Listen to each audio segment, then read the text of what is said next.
বড় বড় মাছের মাথা খেয়েছে, মাছ খেয়েছে, গোশত খেয়েছে, বিভিন্ন প্রকারের সবজি খেয়েছে। এগুলো থেকে আমি আল্লাহ রাব্বুল আলামিন কুদরতি ভাবে মেশিন দ্বারা ফেসে সাপ্লাই করে, আর যে সার আছে, মগজ আছে, এই সার বা মগজটাকে বের করে আমি আল্লাহ একটা নাপাক পানির নমুনা ধারণ করায়া এটাকে তোমার বাবার পিঠের দাঁড়ার মধ্যে আমি হেফাজত করে রেখে দিলাম।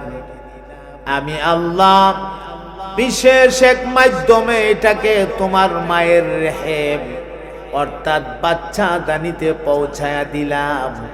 যেই বাচ্চা দানিতে আমি মহান আল্লাহ তোমাকে বানাবো, সেখানে এই নুতফাটাকে আমি পৌঁছায়া দিলাম। এই নাপাক পানি বা নুতফাটার পেছনে আমি আল্লাহ অসংখ্য ফেরেশতা কারিগর মোতায়েন করে দিলাম। ওই ফেরেশতারা কারিগররা কারিগরি করতে করতে করতে করতে 40 দিন পর পর একটা করে আকার ধারণ করাইলো আমি আল্লাহর হুকুমে। নাপাক পানিটাকে প্রথমে জমাট একটা রক্তের চাকা বানানো হলো। জমাট রক্তের চাকাটাকে একটা গোশতের টুকরা বানানো হলো।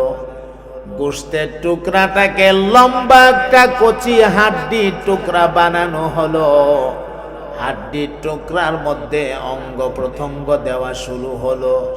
আল্লাহ ডাক দিয়া বলে, বান্দা, এই কারিগর আমি আল্লাহ ছাড়া দুনিয়ার আর কেউ নাই। এই কারিগরি আমি ছাড়া পৃথিবীর আর কেউ করতে পারবে না। মায়ের পেটে যখন একেবারে তুমি কমপ্লিট হয়ে গেলা, তোমার মাথার ভেতরে মগজ দেওয়া হলো, ব্রেন দেওয়া হলো, তোমার কলবটাকে জায়গা মতো সেটিং করা হলো, সব বলি পার্টস একবারে জায়গা মতো ফিট কইরা কমপ্লিট হয়ে যাওয়ার পরে আমি মহান আল্লাহ রব্বুল আলামিন তোমার ভেতরে প্রাণ দিলাম, রূহ দিলাম। রূহ দেওয়ার সাথে সাথে তুমি জিন্দা হয়ে গেলা। জিন্দা হয়ে যাওয়ার পরে খাবারের প্রয়োজন হয়েছে। আমি মহান আল্লাহ তোমার মায়ের পেটের ভেতরে তোমার জন্যে খাবারেরও ব্যবস্থা করে দিয়েছি। সুবহানাল্লাহ। পৃথিবীর কোন বিজ্ঞান আজ পর্যন্ত পারে নাই একটা মানুষ বানাইতে, কিয়ামত পর্যন্ত পারবেও না। এই যে রোবট রোবট দেখতে দেখা যায় হবিকল মানুষের মতো, হুবাহু মানুষ হবিকল মানুষের মতো দেখা যায়। সব বানাইলো, হাত বানাইলো, পা বানাইলো, মাথা বানাইলো, সেম মানুষটার মতো বানাইলো। বানাইলে কি হবে গো? প্রাণ দেওয়ার মতো ক্ষমতা দুনিয়ার কোনো বৈজ্ঞানিকের নাই। কারণ প্রাণ, রূহ এটা এমন এক জিনিস, এটা কোনো পার্টস না, এটা মহান আল্লাহ রাব্বুল আলামিনের একটা হুকুম। সুবহানাল্লাহ। এটা সির্ফ আল্লাহর একটা হুকুম। আল্লাহ বলছে তুমি জীবিত থাকবা, জীবিত থাকো, আমি জীবিত আছি। আল্লাহ বলবেন তুমি মরে যাও, আমি মরে যাব। পৃথিবীর কেউ আমাকে ধরে রাখতে পারবে না। এই জন্য মুহতারাম হাজিরিন, এরপরে এই বাচ্চাটা নির্দিষ্ট একটা সময় মায়ের পেটে থাকার পরে মায়ের পেট ছেড়ে দিয়ে আবার পৃথিবীতে আসতে হবে। আল্লাহ রাব্বুল আলামিন বলেন, খুব সংকীর্ণ একটা গেট দিয়ে আমি মহান আল্লাহ তোমাকে অনেক প্রসেসিং করে তোমাকে পৃথিবীতে পাঠাইলাম। বান্দারে, দুনিয়াতে আসার পরে এই দুনিয়ার কোনো খাদ্যদ্রব্য খাওয়া তোমার দ্বারা সম্ভব না। তুমি বড় বড় মাছের মাথা, মুরগির রোস্ট, এরপরে উন্নত মানের খাবার দাবার পোলাও কোরমা এগুলো খেতে পারবে না। আমি আল্লাহ রব্বুল আলামিন তোমার খাদ্য হিসাবে তোমার মায়ের দুটি বুকের মধ্যে এমন চমৎকার দুধ তৈরি করে দিয়েছি, যেই দুধ না ঠান্ডা না গরম, আবার না পাতলা না ঘন। চিৎকার দিয়া বলে দিন না সুবহানাল্লাহ। আল্লাহ ডাক দিয়া বলেন, রে বান্দা,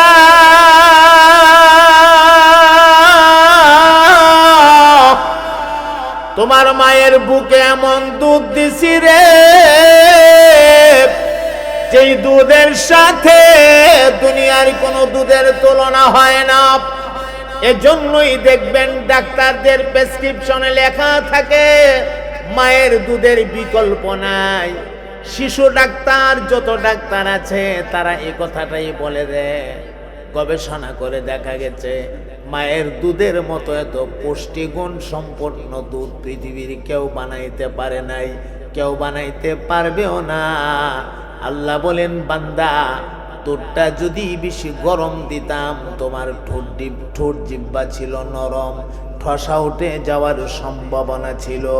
আবার যদি বেশি ঠান্ডা দিতাম তোমার সর্দি কাশি জ্বর হওয়ার সম্ভাবনা ছিল।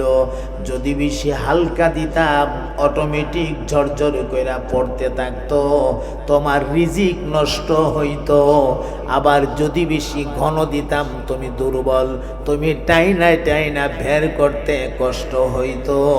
এই কারণে ঠান্ডাও না আবার বেশি গরমও না, হালকাও না বেশি পাতলাও না, বড় চমৎকার একটা দুধ আমি আল্লাহ তোমার মায়ের বুকের মধ্যে তৈরি করে দিয়েছি। আল্লাহু আকবার বলেন। কি কুদরত হে মানুষ! এজন্য আল্লাহ প্রশ্ন করতেছেন, কিভাবে আল্লাহর সাথে তুমি নাফরমানি করো, কেমনে করো? কেন তুমি আল্লাহকে চিনতে চাও না, আল্লাহর পরিচয় লাভ করতে চাও না? কেন আল্লাহর কুদরতের সামনে তুমি নত জানু হয়ে যাও না? কেন তোমার মাথা নত হয় না? কেন তুমি দাম্ভিকতা দেখায় পৃথিবীতে চলো? কেন তুমি সুদ খাও, ঘুষ খাও? কেন তুমি মিথ্যা কথা বলো? কেন তুমি চুরি করো, রাহাজানি করো, খুন খারাপি করো? কেন কেন হে কেন তুমি আলেম ওলামার বিরুদ্ধাচরণ করো? তুমি ওলামায়ে কেরামের পেছনে লাইগা আলেম ওলামাদের সম্মান নষ্ট করার চেষ্টা করো। মসজিদের ইমাম সাহেবের পেছনে লাইগা যাও, মুয়াজ্জিনের পেছনে লাইগা যাও, হক্কানি মুসল্লির পেছনে লাইগা যাও। কেন কেন হে বান্দা, কেন? এই কেন প্রশ্নের কোনো জবাব কিন্তু আপনার কাছে নাই। কথা বলেন ঠিক কিনা? এই কেন প্রশ্নের কোনো জবাব আছে? কোনো জবাব নাই। এটা তুমি কেন করো? কোন বুঝে করো? কিচ্ছু ছিলে না তুমি, আমি এত সুন্দর করে তোমারে বানাইলাম। বান্দারে, এখন তুমি আমার সাথে নাফরমানি কোন হিসাবে করো? এরপরে রব্বুল আলামিন সতর্ক করে দিয়া বলেন, রে বান্দা,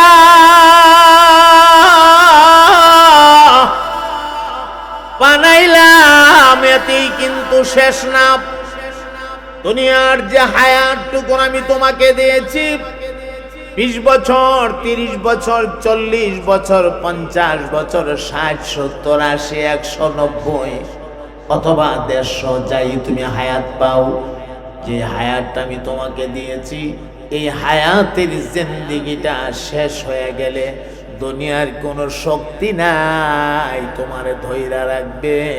ইলা আজালি মুসাম্মা, নির্ধারিত টাইমটা শেষ হয়ে গেলে রশির মাথা আমি আল্লাহর হাতে ধরা, ওই মাথায় ধরে টান মারুবরে বান্দা, অবশ্যই তুমি আমি আল্লাহর দরবারে চলে আসবে।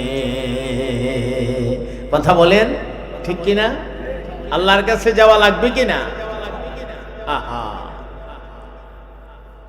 আপনাদেরই বাড়িওরা,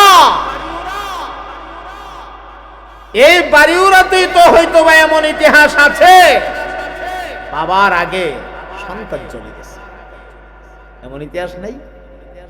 বাবার আগে সন্তান চলে গেছে, দাদার আগে নাতি চলে গেছে। পৃথিবীতে আসার একটা সিরিয়াল আছে, লেকিন পৃথিবীর থেকে যাওয়ার কোনো সিরিয়াল নাই। মাথার গাম পায়ের ফাতাই পালাইয়া দুনিয়া জমাইলেন, আখিরাত নিয়ে কোনো ফিকির করলেন না।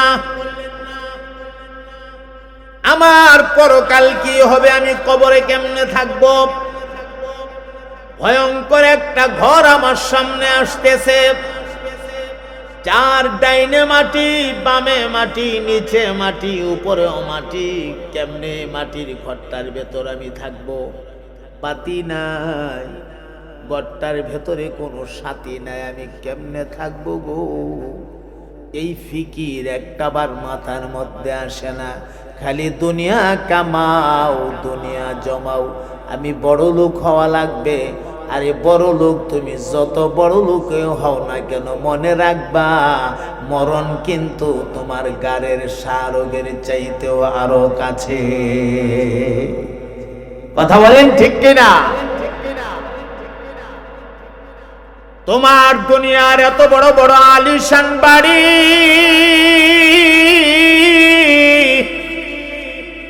তোমার দুনিয়ার আলিশান গাড়ি, তোমার দুনিয়ার জাকজমকতা, তোমার দুনিয়ার দাম্ভিকতা, তোমার সর্দারি মাতবরি আহমিকতা, মনে রাখবা কিছুই তোমার সঙ্গে যাবে না। একা হয়ে যাইবা, একা একেবারে তুমি অসহায় হয়ে যাইবা। তোমার ছেলেটা তোমার পাশে দাঁড়ায় থাকবে, কিন্তু কিছুই করার নাই। তোমার মেয়েটা তোমার পাশে দাঁড়ায় থাকবে, কিছুই করার নাই। তোমার মেয়ের জামাইটা তোমার পাশে দাঁড়ায় থাকবে, কিছুই করার নাই। তাদের চোখের সামনে তুমি আস্তে করে মালিকের দরবারে চলে যাইবা। কেউ তোমারে ধৈর্য রাখার ক্ষমতা নাই। একটা মিনিট, 2টা মিনিট, 5টা মিনিট তোমারে বাড়াইয়া দেওয়ার ক্ষমতাও নাই। মালিক ডাক দিবে, মালিকের দরবারে চলে যাওয়া লাগবে। এত সম্পদের পাহাড় থাকার পরেও আপনার জন্য মাত্র 3টা কাপড়ের টুকরা বাজেট করা আছে। কয়টা কাপড় ভাই? 3টা কাপড়ের টুকরা। যদি আপনি পুরুষ আর যদি মহিলা, তাহলে 5টা কাপড়ের টুকরা। এর বাহিরে কিচ্ছুই তুমি নিয়ে যেতে পারবে না। সম্পদের জায়গা, সম্পদ থাকবে, টাকা লক্ষ লক্ষ টাকা ব্যাংকে আছে, টাকার জায়গা টাকা পড়ে থাকবে। মাঠ ভরা জমি আছে, জমিগুলো মাঠে পড়ে থাকবে। তোমার ব্যাংকের চেকগুলা যত্ন সহকারে ড্রয়ারে থাকবে। বাড়ি থাকবে, লেকিন বাড়িওয়ালা থাকবে না, ঠিক কিনা? জমিন থাকবে, জমিনওয়ালা থাকবে না। টাকা থাকবে, টাকাওয়ালা থাকবে না। এই জন্য আল্লাহ রব্বুল আলামিন বলেন, তুমি কিভাবে আমার সঙ্গে নাফরমানি করো, এ কথাটা ভুলে যেও না। একদিন তোমাকে আমার কাছে আসা লাগবে, এই কথাটা তুমি সাবধান, কখনো ভুলে যেও না। আহারে, এত টাকা, এত সম্পদ থাকার পরেও এত সুন্দর বাড়ি বানাইলেন, এত চমৎকার আলিশান একটা গোসলখানা বানাইলেন, কিন্তু জীবনের শেষ গোসল এই আলিশান গোসলখানার ভেতরে হবে না। জীবনের শেষ গোসলটা পর্দা দিয়া বের দেওয়া সাধারণ একটা গোসলখানার ভেতরেই হবে। তোমার জন্য একটা সাবান আনবে, ছোট্ট একটা সাবান, ওইটা একবার ব্যবহার হইবে, ছোট্ট দিকে দেও, বড় দিও না। অথচ টাকার অভাব নাই, তোমার জন্য ছোট্ট একটা সাবান আনবে, এই সাবানটা দিয়া পরিপাতার সীমিত পানি, গরম পানি, হালকা তিরতিরান্না গরম পানি, এই পানিটা দিয়া ডল্লা মল্লা তোমারে গোসল করানো হবে। এই গোসল জীবনের শেষ গোসল। নাকের ছিদ্র তোলা দিয়া বন্ধ করে দেওয়া হবে, কানের ছিদ্র তোলা দিয়া বন্ধ করে দেওয়া হবে। তোমার সারা জীবনের জন্য ওই ভাঁসজারের নিচে আলগাবাড়ি কবরটার মধ্যে ঘুম পাড়াইয়া দিয়ে আসবে। একটা রাতের জন্য তোমার ছেলেটা তোমার কবরের পারে দাঁড়ায়া বা বসে তোমারে পাহারাদারি করবে না। যেই ছেলের জন্য তো পরিশ্রম তুমি করলা, যেই মেয়ের জন্য তো পরিশ্রম করলা, একটা রাত কিন্তু ওরা তোমাকে কবরের কিনারায় পাহারাদারি করবে না। হুজুর বলতেছেন তোমার আব্বা আমরার বড় মহাব্বতে, একটা রাত তোমার আব্বার কবরটা একটু পাহারাদারি করো। ছেলে হুজুরের গলায় আঞ্জা দিয়া দইরা কয়, হুজুর আমারে বিপদে ফেলে দিয়েন না, আমার বড় ভয় লাগে গো, আমি পারবো না কবরের মধ্যে রাত্র কাটাইতে। কবরের উপরটার মধ্যেই যদি তুমি রাত্র কাটাইতে পারো না, ভয় লাগে, তাহলে কবরটার ভিতরে তুমি কেমনে থাকবা? কেন ভয় লাগে না? যেখানে ৯৯টা বিষাক্ত সাপ আছে, যেই সাপগুলি মুহূর্তে মুহূর্তে তোমাকে ধ্বংসন করবে, যেই কবর তোমারে দুই দিক থেকে চাপ মারবে,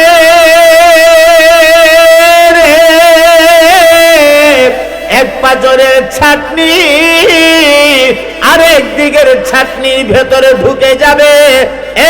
তুমি এই কথাগুলি কেন মনে করো না? কেমনে সহ্য করবা?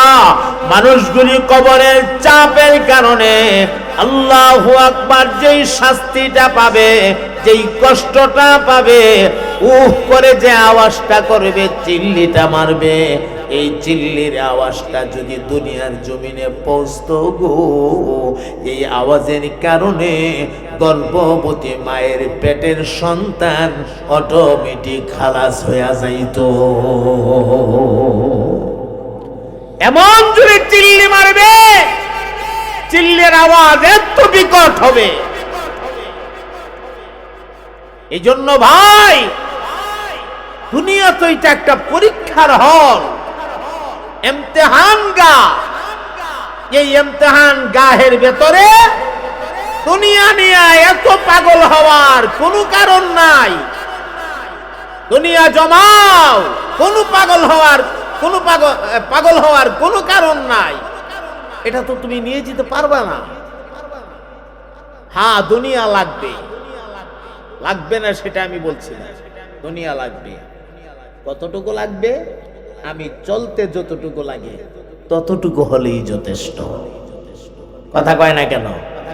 আমি চলতে যতটুকু ততটুকু হলেই যথেষ্ট। কিন্তু এই যথেষ্টর বাহিরেও আরো দুনিয়া লাগবে, এই চেষ্টা আমরা করি কি করি না? ওই চেষ্টাটাই আমাদের ভুল। এই চেষ্টাটা যদি দুনিয়া জমানোর পেছনে না কইরা আল্লাহকে পাওয়ার জন্য চেষ্টাটা করতাম, আমার জিন্দেগিটা সফল হয়ে যাইত। আল্লাহ ওয়ালারা ওরা দুনিয়া জমানোর জন্য ফিকির করে নাই। হ্যাঁ, দুনিয়া যদি আসতো, এটা আপনি আপনি আসতো, আপনার কাছে আসবে, যেটা আপনি আপনি আসবে।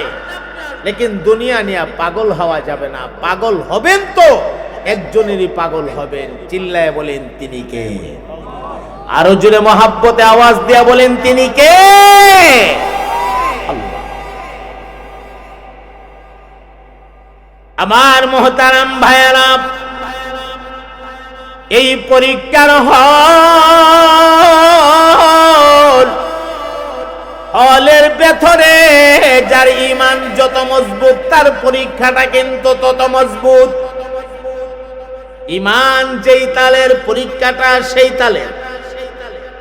নবী রাসূলদেরকে আল্লাহ রাব্বুল আলামিন যেই পরীক্ষা করেছেন, এই পরীক্ষাগুলি যদি আমরারে করত, বিদ্যুতের বাল্বের মতো হঠাৎ করে আমরা ফিউজ হয়ে যাইতাম। কথা বলেন ঠিক কিনা? নবী রাসূলদের পরীক্ষা, ওই যে দেখুন না আল্লাহর খলিল ইব্রাহিম আলাইহিস সালাতু ওয়াস সালামকে আল্লাহ পাক পরীক্ষা নিচ্ছেন।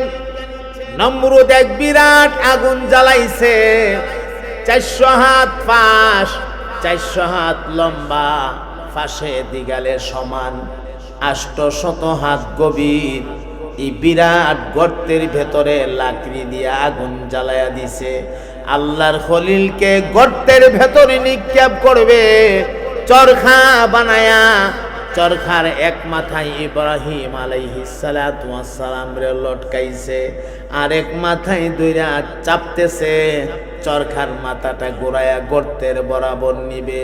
শত শত মানুষে ধরে চাপে, একা ইব্রাহিম আলাইহিস সালাতু ওয়াস সালামের মাথাটা উঠাইতেই পারে না, নাড়াইতে পারে না।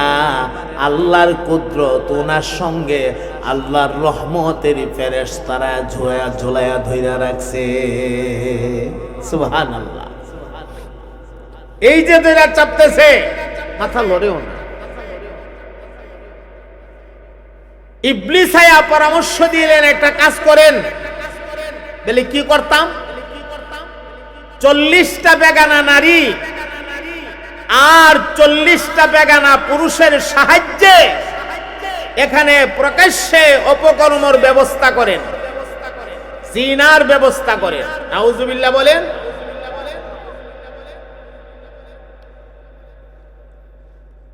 যেই ইবলিসে নমরুদরে পরামর্শটা দিছেন, এই ইবলিসটা এখনো আসেনি না নাই? না ইবলিস নাই, শয়তান মনে হয় নাই। মনে রাখতে হবে আপনার পেছনে শয়তান লাগা আছে, লাগা থাকবে কিয়ামত পর্যন্ত। শয়তান মানব জাতির পেছনে ষড়যন্ত্র করবে। শয়তান মানুষের কল্যাণ চায় না, শয়তান মানুষের ভালাই চায় না। শয়তানের চিন্তাধারাই হইল মানুষকে কেমনে বিপদগামী করা যায়, ঠিক কিনা? মানুষকে কিভাবে কি করা যায়, বিপদগামী করা যায়, এটা শয়তানের চিন্তাধারা। চরখার মাথা উঠে না। ইবলিস আয়া কয় 40টা বেগানা নারী আর 40টা বেগানা পুরুষ দিয়া জিনার ব্যবস্থা করে। নমরুদে 40টা বেগানা নারী আর 40টা বেগানা পুরুষ দিয়া এখানে প্রকাশ্যে জিনার ব্যবস্থা করছে। এত আসতে বললেন নাউজুবিল্লাহ। আরে আচ্ছা বলেন তো, এখনকার ফেরেশতা থাকবে? ফেরেশতা নাই। কয়েকজন মানুষের চাপ দিছে, ভরই চরখার মাথা উপরে উঠে গেছে, একটু মূর্ছা দিছে, আস্তে করে গুইরা চরখা গর্ত বরাবর গেছে গা। এখন এই আংটার মধ্যে ঝুলতাছে, এখানে ঝাঁকনিটা দেওয়া মাত্রই ইব্রাহিম আলাইহিস সালাম আগুনে ভইরা যাইব। আংটার মধ্যে ঝুলতাছে, কেমন একটা কঠিন মুহূর্ত। এই মুহূর্তটার মধ্যে আবার আল্লাহ পরীক্ষা শুরু করে দিয়েছে। এমন একটা কঠিন মুহূর্ত, এই মুহূর্তের মধ্যে আবার পরীক্ষা। সুবহানাল্লাহ। আল্লাহর রহমতের ফেরেশতাদের অন্যতম ফেরেশতা হযরতে মিকাইল আলাইহিস সালাতু ওয়াস সালাম এসে হাজির হয়ে গেলেন। মিকাইল এসে ডাক দিয়া কয়, ওগো আল্লাহর পয়গম্বর, আপনি কোনো পেরেশানি করবেন না। বৃষ্টি দানের দায়িত্ব হলো আমি মিকাইলের। আমার কাছে একবার মাত্র আপনি সাহায্য চান। সারা আকাশের মেঘমালা একসাথে জমায়া কলসির মুখ দিয়া পানি ঢাইলা দিলে যেমন পানি পড়ে, গর্তের ভেতরে এইভাবে আমি মেঘের পানি ঢাইলা দেব, বৃষ্টির পানি ঢাইলা দেব, নমরুদের আগুন আমি নিবাইয়া ফেলবো। আপনি দয়া কইরা আমার কাছে একটু সাহায্য চান। সাহায্য চাইতো ইব্রাহিম আলাইহিস সালাম কিচ্ছু কয় না, চুপ। এমনি আবার জিবরাইল আয়া ডাক মারলেন, ওগো আল্লাহর পয়গম্বর,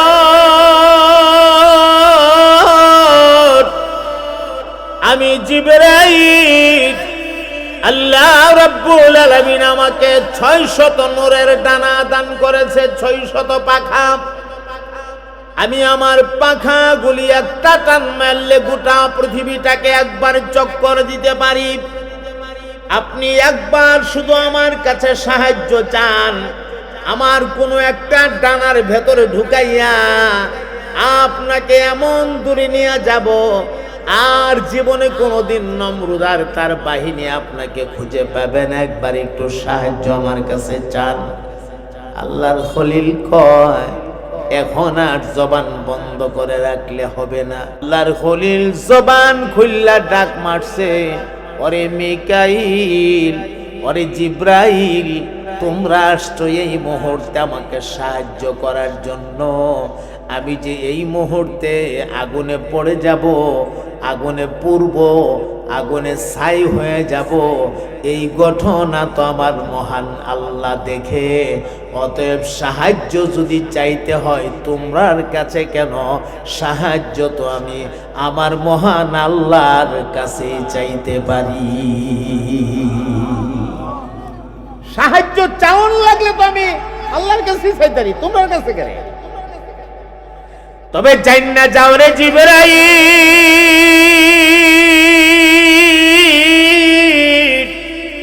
এই মুহূর্তে আমি আমার মালিকের কাছে সাহায্য চাইব না।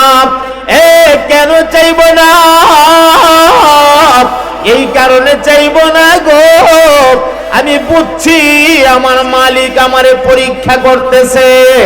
আমি আগুনে পড়লে, আগুনে পুড়লে, আমি অঙ্গার হয়ে গেলে, ছাই হয়ে গেলে, আবার কুদরতি মাওলার কুদরতি কলিজাটা যদি শান্তি পাগো, আমার আল্লাহর কুদরতি কলিজাটারে শান্তি দেওয়ার জন্য আমি ইব্রাহিম একবার দুইবার কেন, যদি 1000 বার আমারে প্রাণ দেওয়া হয়, আমার আল্লাহর জন্য আমি ইব্রাহিম 1000 বার নমরুদের আগুনের ভেতরে জ্বলতে রাজি আছি।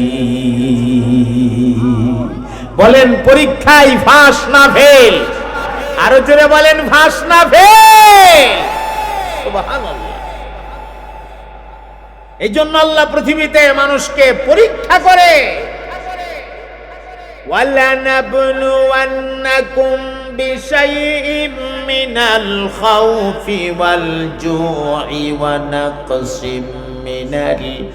ونقص من الأموال والأنفس والثمرات وبشر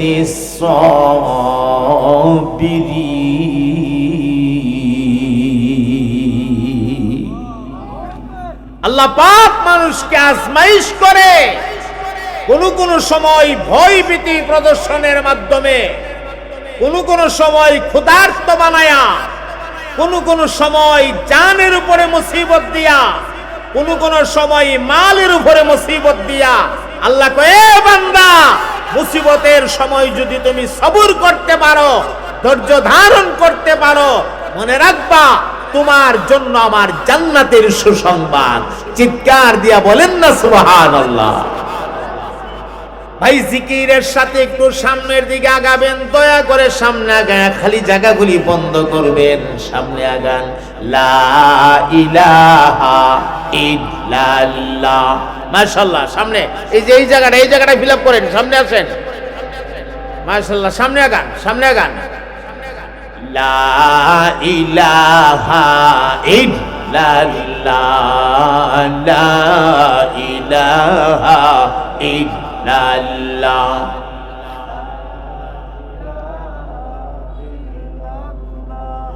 লা ইলাহা ইল্লাল্লাহ।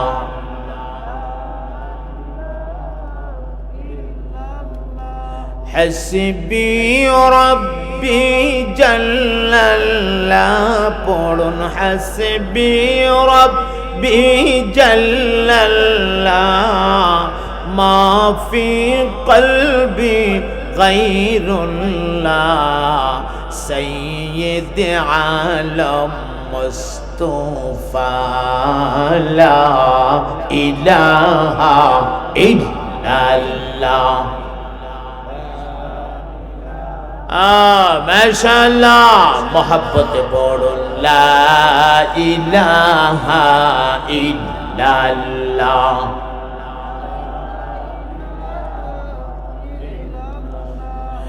লা ইলাহা ইল্লাল্লাহ মুহাম্মাদুর রাসূলুল্লাহ। পড়ুন সাল্লাল্লাহু আলাইহি ওয়াসাল্লাম। মনোযোগ আছে তো ইনশাআল্লাহ? আল্লাহ বলেন কিভাবে আমার সঙ্গে তোমরা নাফরমানি করো, কিছুই ছিলে না তুমি, আমি আল্লাহ তোমারে বানাইছি। বলেন আমরার বানানেওয়ালাকে? আওয়াজটা ছোট হয়ে গেল। বানানেওয়ালাকে, হায়াত দেনেওয়ালাকে, ও ভাই মত দেনেওয়ালাকে, আমাদের রিজিক দাতা কে? রিজিক দাতা আল্লাহ। সুবহানাল্লাহ। আমি বানাইছি তোমারে, আবার তোমার আমি মৃত্যু দেব, আমার কাছে নিয়ে আসো। বান্দারে, পরকাল নামক যে জগৎটা, এই পরকাল নামক জগতে অবশ্যই তোমাকে একদিন আসতে হবে এবং আমার সামনে তুমি দাঁড়াইতে হবে। তোমার জীবনের সব বিষয়ে পাই পাই কইরা, জাররা জাররা কইরা হিসাব দিতে হবে। হিসাব না দিয়া একটা কদমও সামনে বাড়ানো যাবে না। ভাই আওয়াজ দিয়া বলেন, কঠিন মুসিবতের একটা দিন আমাদের সামনে আছেনি না নাই? আরো জোরে কোন? এটাকে কোরআন শরীফের কোন আয়াতে বলেছে মালিক ইয়াউমিদ্দিন? কোন জায়গায় বলা হয়েছে ইয়াউমুল জাযা, কোন জায়গায় বলা হয়েছে ময়দানে মাহশার, হাসরের মাঠ। বড় কঠিন এক জায়গা রে ভাই, যেখানে কেউ কাহারু জন্য আপন হবে না, কেউ কাউকে কোন রকমের সহযোগিতা করবে না। ভাই ভাইরে দেখলে ভাগ্যা যাবে, বাপ তার বেটারে দেখলে ভাগ্যা যাবে, বেটা তার বাপরে দেখলে ভাগ্যা যাবে, স্বামী তার স্ত্রীকে দেখলে ভাগ্যা যাবে। এই কঠিন মুসিবতের দিনে ওরা নিয়ে আমার কাছে আবার নেক ছায়া ফেলে, নেক নি ছায়া ফেলে। এই ভয়ের কারণে একজন আর একজনকে দেখলে ভাগ্যা ভাগ্যা চলে যাবে। ইয়াউমা ইয়াফিরুল মারউ মিন আখিহি ওয়া উম্মিহি ওয়া আবিহি ওয়া সাহিবাতিহি ওয়া বানিহি।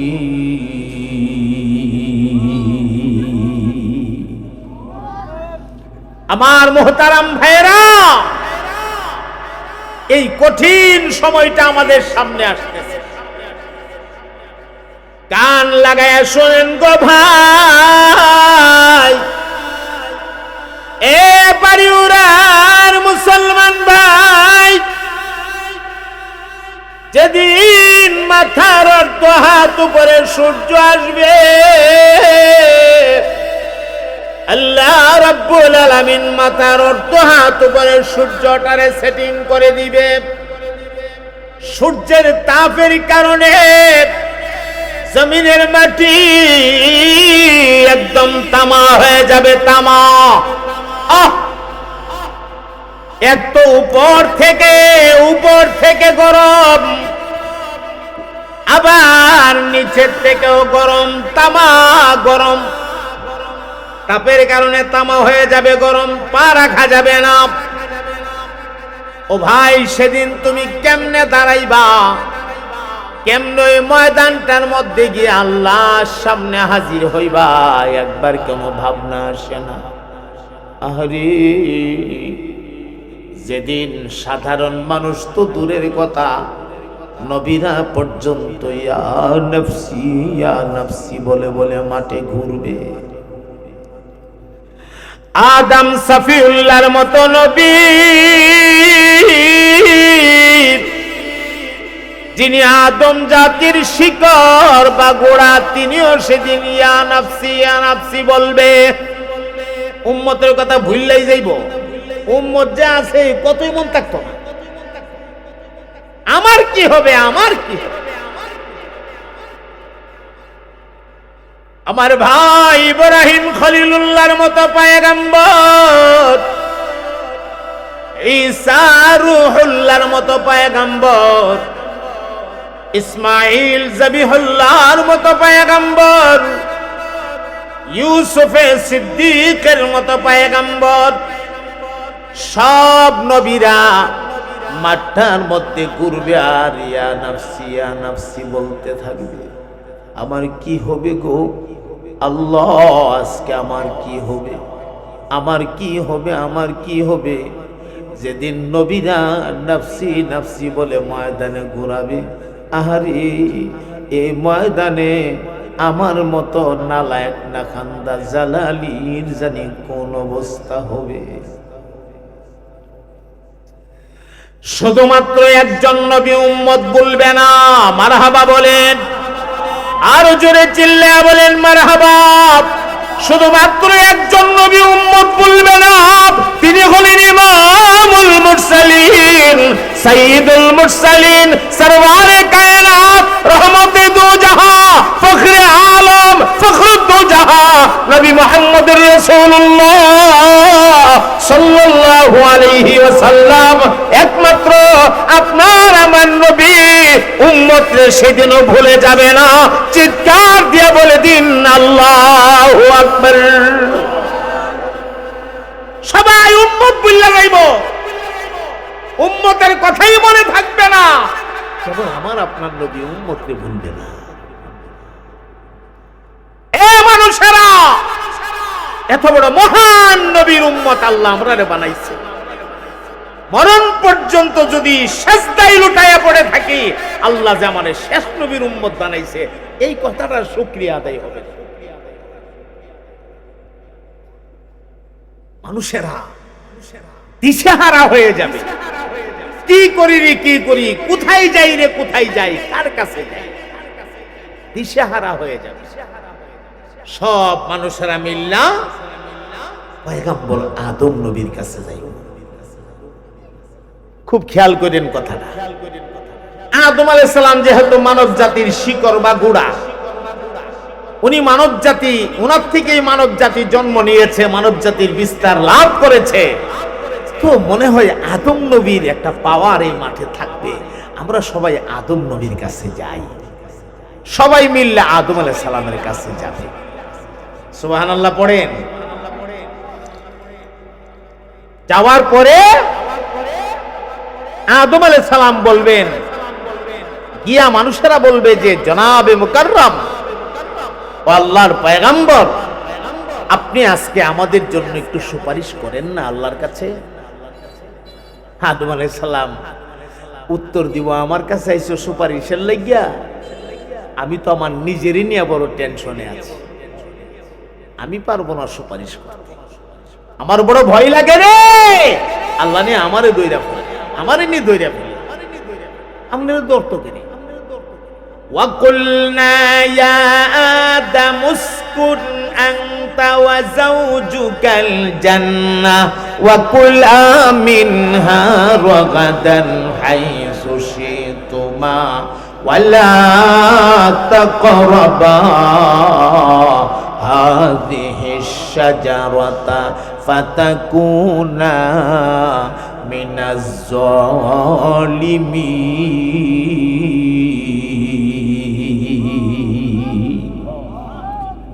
পয়গম্বর আদম নবী বলবেন, আল্লাহ আমাকে বলেছিল জান্নাতের সব খাও। এটা অনেক লম্বা কথা, সব খাও। একটা গাছকে ইশারা দিয়ে বলছিলেন এই গাছটার কাছেও যাও না। এখানে যে আমার একটু বেশ কম হয়ে গেছে। অনেকে বক্তব্য দিতে গিয়া কয় আদম নবী ভুল কইরা ফেলাইছে, ভুল কইরা গন্ধম খাইয়া ফেলাইছে। তোমারে কে কইছে আদম নবী ভুল কইরা ফেলাইছে? পয়গম্বরের শানে এত বড় বেয়াদবিমূলক কথা, পয়গম্বরের শানে বেয়াদবিমূলক কোনো একটি শব্দ উচ্চারণ করা যাবে না। বেশির থেকে বেশি এখানে তুমি এটুকু বলতে পারো, এখানে একটু বেশ কম হয়ে গেছে। কি হয়ে গেছে? একটু বেশ কম। পয়গম্বরের ভুল হয়ে গেছে, তুমি কেমনে বলবা? ভুল হলো কি হলো না, কি হলো কি না, সেটা আল্লাহ বিবেচনা করবেন, এটা আল্লাহর ব্যাপার। পয়গম্বরের সাথে কি করবেন আল্লাহ, সেটা আল্লাহর ব্যাপার। এই বিচার তুমি করার অধিকার নাই, ঠিক কি না? সুতরাং তুমি যদি কও আদম ভুল করার কারণে আজকে আমরা জান্নাত থেকে এখানে দুনিয়াতে আসা লাগছে, আদম নবী যদি ভুলটা না করতো তাহলে তা আমরাও জান্নাতের ভিতরে থাকতাম, আর এই দুনিয়া লইয়া হাউ মাউ কাউ করণ লাগলো না, কত ভালো আছেন। তুমি যদি এইভাবে আদম নবীরে দোষারোপ করো আর আসামি বানাও, তাহলে কি তুমি মনে করছো পার পায়া যাইবা? পার পায়া যাইবা না, বরং আদম পয়গম্বরে ভুল করেছে বলার কারণে তোমার ঈমান চলে যাবে, ঈমান চলে যাওয়ার সম্ভাবনা আছে। কথা বলেন ঠিক কিনা? একটু বেশ কম হয়ে গেছে, এটাও আল্লাহর হুকুমে হয়েছে। বলেন এটাও কার হুকুমে হয়েছে? আল্লাহর হুকুমে।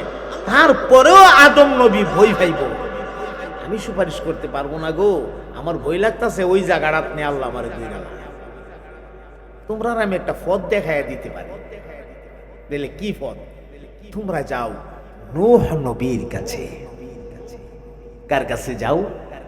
নূহ নবীর কাছে যাও, একটা রাস্তা দেখাই দিলাম।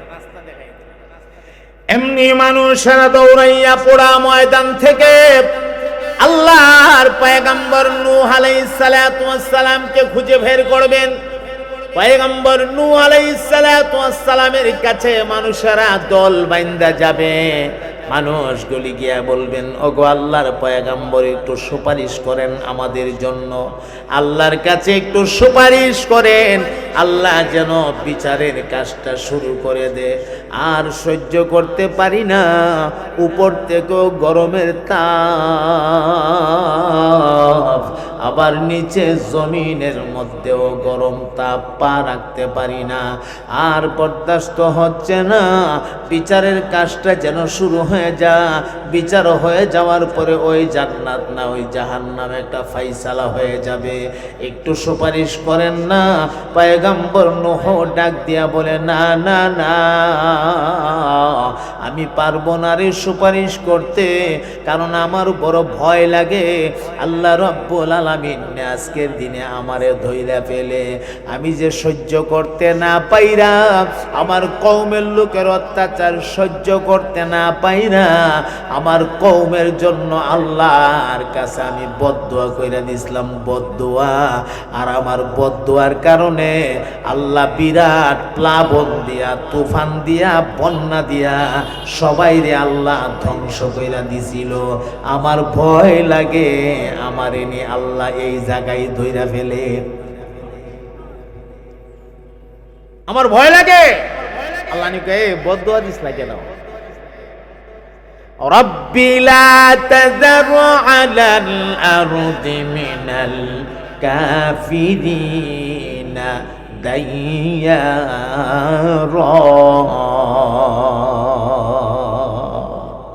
পয়গম্বর এদের অত্যাচার সহ্য করতে না পাইরা এক পর্যায়ে বলে ফেললেন, আল্লাহ একটা কাফিরের বাচ্চা বানাইতো না, সব শেষ করে দেও।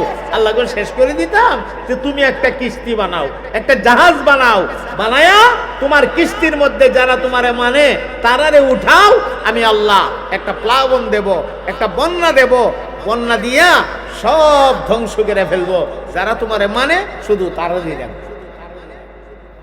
পয়গম্বর সেদিন বলবেন, আমার বড় ভয় লাগে, আল্লাহ আমার ধইরা ফেলে, আমি সুপারিশ করতে পারবো না, তবে তোমরা একটা ফট দেখাই দেই। বলে ফটটা কি? ফটটা হইল, তোমরা যাও ইব্রাহিম খলিলুল্লাহর কাছে। কার কাছে যাও? ইব্রাহিম খলিলুল্লাহ, তিনি আল্লাহর খলিল, ওনার কাছে যাও। এমনি মানুষেরা দৌড়াইয়া আল্লাহর খলিল ইব্রাহিম আলাইহিস সালাতু ওয়াস সালামের কাছে আসবে। ইব্রাহিম আলাইহিস সালাতু ওয়াস সালাম সেদিন বলবেন, আমিও পারবো না সুপারিশ করতে, আমারে দয়া করে মাফ করেন। বলে কেন পারবেন না? বলে 3 কারণ আমি পারবো না। 3 কারণ? বলে হ্যাঁ 3 কারণ। 1 নাম্বার কারণ হলো, আমার কওমের লোকেরা যখন মেলায় যাবে, আমাকে বললেন চলো চলো ইব্রাহিম আমরা মেলায় যাই। তখন আমি বলেছিলাম ইন্নী সাকিম, আমি অসুস্থ, আমি মেলায় যেতে পারবো না। অথচ আমি সেদিন সুস্থ ছিলাম।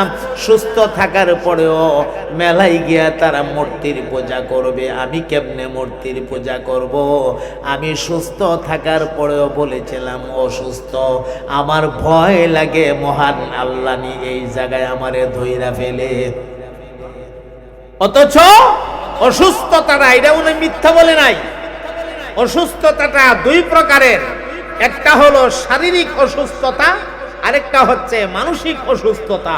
ইব্রাহিম আলাইহিস সালাম মানসিক ভাবে অসুস্থ ছিলেন। চিৎকার দিয়া কন্যা সুবহানাল্লাহ। আমি আমার আল্লাহরে বাদ দিয়া আমি দেবদেবীর কাছে মাথা নত করব কোন যুক্তিতে? ইন্নী সাকিম, আমি অসুস্থ। দুই নাম্বার কারণ হলো ওরা মাঠ থেকে বা ময়দান থেকে ফিরে এসে, মেলা থেকে ফিরে এসে তাকায়া দেখে এদের মন্দিরের ভেতরে যত মূর্তি ছিল কোনোটার নাক নাই, কোনোটার কান নাই, কোনোটার হাত নাই, কোনোটার পা নাই, কোনোটার পেট নাই, চূর্ণ বিচূর্ণ, একদম টুন্ডা বানায় ফেলছে, টুন্ডা। আর বড় মূর্তিটার কান্দে একটা কোরাল। সুবহানাল্লাহ বলবেন না? কামলা কিন্তু ইব্রাহিম আলাইহিস সালামই করছে। কইরা সাইরা বড় মূর্তিটার কান্দের মধ্যে কোরাল দিয়া রাখছে। মানে এরায়া জিগা, ইব্রাহিম এই কাজটা কি তুমি করেছো? ইব্রাহিম আলাইহিস সালাম সেদিন তাদেরকে বলেছিলেন বাল ফাআলাহু কাবীর, বড়টার কান্দে কোরাল আর জিগাও আমারে আমি নি করছি। কোরাল যার কাঁদে তারে জিগাও, লক্ষণে তো বোঝা যায় হেই করছে। আমি করছি না কইছে, কথা কয় না। আমি করছি না কইছে, আমি করছি না বললে মিছা কথা হইব। কোরাল বড়টার কান্দ আর জিগাও আমারে, এটা কোনো কথা? বড়টারে জিগাও, আচ্ছা বড়টারে জিগাইলে বড়টা কোনো উত্তর দিতে পারবো? এটাও তো বুবা। ইব্রাহিম আলাইহিস সালাম কই কামটা যে করছিলাম আমি কইরা সেটা কইছিলাম বড়টারে জিগাও। আমার ভয় লাগতাছে আজকানে আল্লাহ আমারে ধইরা, আমি পারবো না, আমি সুপারিশ করতে পারবো না। তিন নাম্বার কারণ হলো বিশেষ কোন একটা কারণে আমি আমার স্ত্রীকে বোন বলেছিলাম। বোন, এটা অনেক লম্বা একটা ওয়াজ। আমি আমার স্ত্রীকে কি বলেছিলাম? বোন বলেছিলাম। এই তিন কারণে আমি সুপারিশ করতে পারবো না। তবে আমি তোমরা একটা রাস্তা দেখাইয়া দেই। বলে রাস্তাটা কি? তোমরা যাও মুসা কালিমুল্লাহর কাছে। তিনি হলেন কালিমুল্লাহ, তিনি আল্লাহর সঙ্গে তুর পাহাড় থেকে কথাবার্তা বলতেন, আল্লাহর সাথে কথা বলতেন। তোমরা ওনার কাছে যাও, উনি পারবো আল্লাহকে সুপারিশ করতে। মানুষেরা দৌড়াইয়া আল্লাহর পয়গম্বর মুসা কালিমুল্লাহর কাছে গেলে তিনি বলবেন ইয়া নাফসি ইয়া নাফসি, আমারে লয়া আমি ব্যস্ত, তোমরা রে নিয়ে ব্যস্ত হতে পারবো না। আমার বড় ভয় লাগে গো, আজকের দিনে মহান আল্লাহ নিয়ে আমারে দইরা ফেলে। আপনার আবার কি সমস্যা? আমি দুইজনের ঝগড়া থামাইতে গিয়া একজনের একটা থাপ্পড় দিয়া একটা সর দিয়া কইছিলাম সাইডো। আমি যে সর দিছিলাম সাইডো, এক সরে বেচারা দুনিয়ার থেকে বিদায় হয়ে গেছে। আমি তো মাইরা লাউন উদ্দেশ্য না, মানুষ কাজ্জা ফিরাইতে গেলে দুইজনটা দেখা দুকা দেয় না। তা আমি কি একটা কিছু দেখ হেমনে যা, মানে হেমনে যা কয়ে যে এমনি বাউলি দিছি, এটা বাউলির সুরে একটা জাগাত গেছে না, এক বাউলি জাগাত গেছে না। যাইতো না যে এই দুনিয়ার 40টা যুবকের শক্তি আল্লাহ পয়গম্বর মুসা নবীর শরীরে দান করছিলেন। সুর হইছে না সুবহানাল্লাহ? আর একটু জোরে বলা যায় না?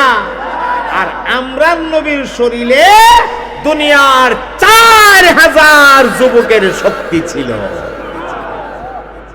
এটা অনেক ওয়াজ, অনেক ওয়াজ, আজকে শোনাইতে পারবো না। অন্য জায়গায় যাইতেইব, এই জন্য হিসাবের টাইম লয়ে বুঝছি। আবার মুহতারাম ভাইয়েরা,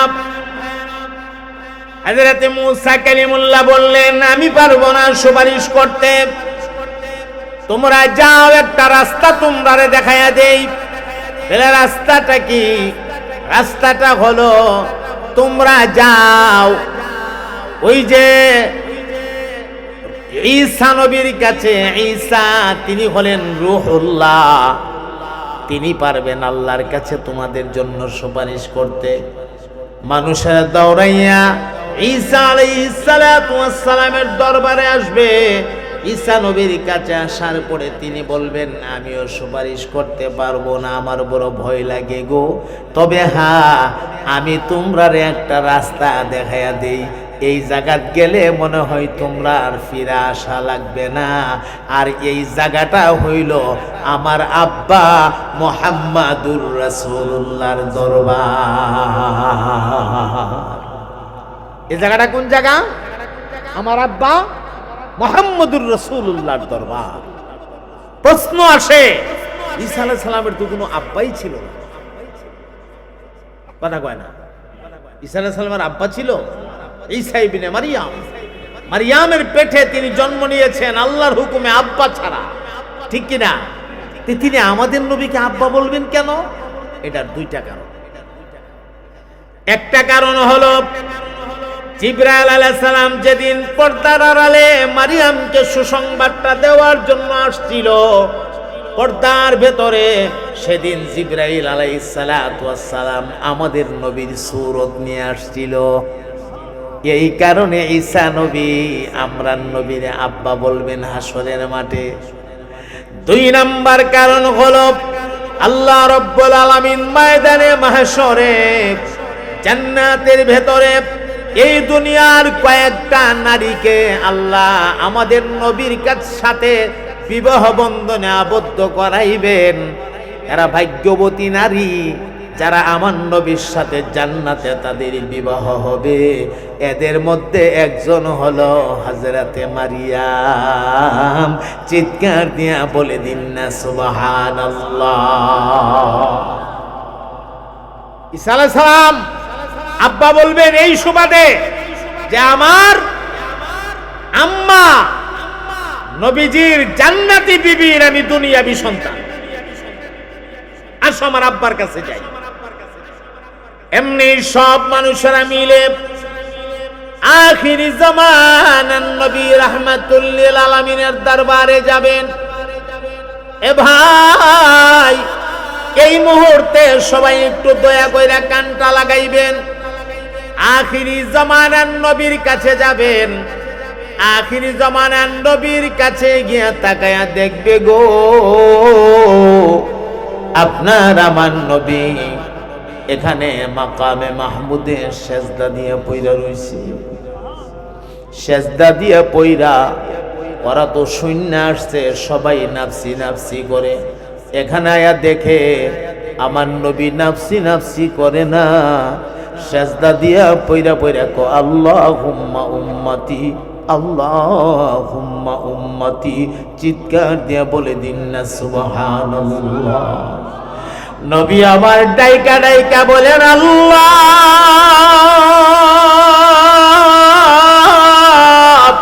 আজকের এই কঠিন মুসিবতের দিনে আমার উম্মতের কি হবে গো, না জানি আমার উম্মতেরা কত কষ্ট করতেছে। আমার নবী সাজদা দিয়া পইরা উম্মতের জন্য কাঁদতে থাকবেন। এমত অবস্থায় মানুষগুলি আইসা আমার নবীকে যখন সবাই মিল্লা বলবে ইয়া রাসূলুল্লাহ, আর বরদাস্ত হয় না, ময়দানের কষ্ট সহ্য করতে পারি না।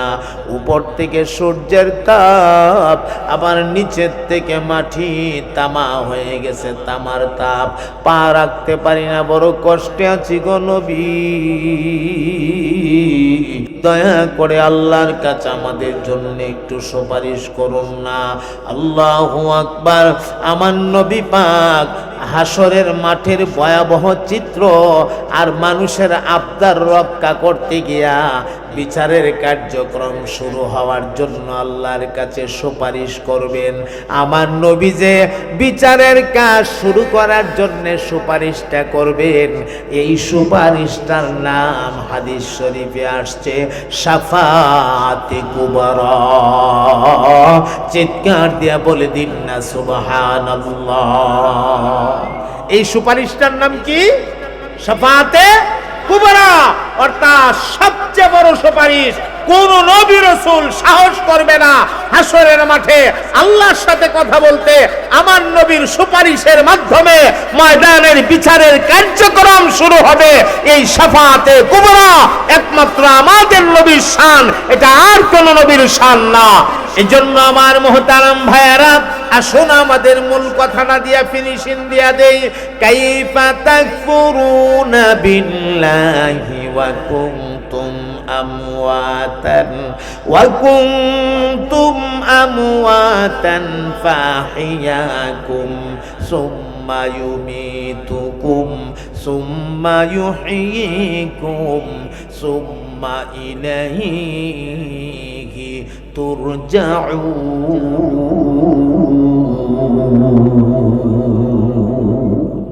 আল্লাহর সাথে তুমি কেমনে নাফরমানি করো? কিছুই ছিলে না থেকে আল্লাহ এত সুন্দর করে তোমাকে বানাইলো।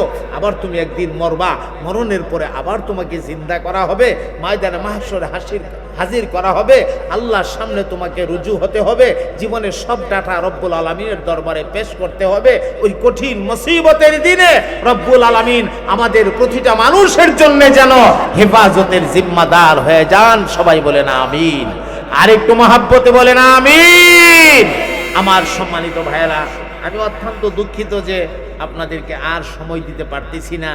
এই মাহফিলটা টানা কয়েক বছর যাবৎ যতবার হইতেছে, এই মাহফিলটা আমি শত ব্যস্ততার ভেতর দিয়ে হলেও কিছুটা সময় আমি দিয়ে থাকি। আপনারা আমাকে ভালোবাসেন এবং এই সংগঠনের ছেলেরা যারা আছে ওরা আমাকে খুব বেশি ভালোবাসে, যে কারণে এইটা আমাকে তারা প্রতি বছর রাখার চেষ্টা করে যে কোনো উপায়ে। এবছর কিছুটা সময় আপনাদেরকে দিলাম।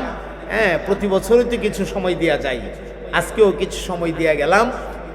প্রায় 1 ঘন্টার উপরে, 1 ঘন্টা 2-4-5 মিনিট সময় হয়ে গেছে। আমার খেয়াল ছিল আমি 40-50 মিনিট কথা বলবো, একটু বেশিই দিছি হিসাবে। আপনারা আমার জন্য দোয়া করবেন, আমি ভিন্ন কোনো প্রোগ্রামে গিয়ে কথা বলবো। আর এই মুহূর্তে আপনাদের মাঝে আমার অত্যন্ত স্নেহাস্পদ, আমি যে মানুষটাকে অনেক আদর করি এবং এই মানুষটি অত্যন্ত ইখলাসের সাথে আল্লাহর দ্বীনের কথাগুলি বলে থাকেন। আপনারা তার কথাগুলি শুনলেই বুঝবেন। কেউ দয়া করে উঠা বসা করে মাজমার সৌন্দর্য নষ্ট করবেন না, মাজমাটাকে ধরে রাখেন। রাত তো বেশি হয় নাই, রাত এখন মাত্র 9টা, এর বেশি না তো 9টা। তো সুতরাং আপনারা উঠা বসা করবেন না, সবাই ধৈর্যের সাথে বসবেন। হযরত মাওলানা কাউসার আহমদ হাসানি সাহেব অনেক চমৎকার বয়ান করে, মারহাবা বলেন, খুব সুন্দর বয়ান করে। সবচেয়ে বড় কথা হলো, দেখেন কোন জিনিস মানুষকে বেশি জান্নাতে নিবে? নামাজ। কথা বল না কেন?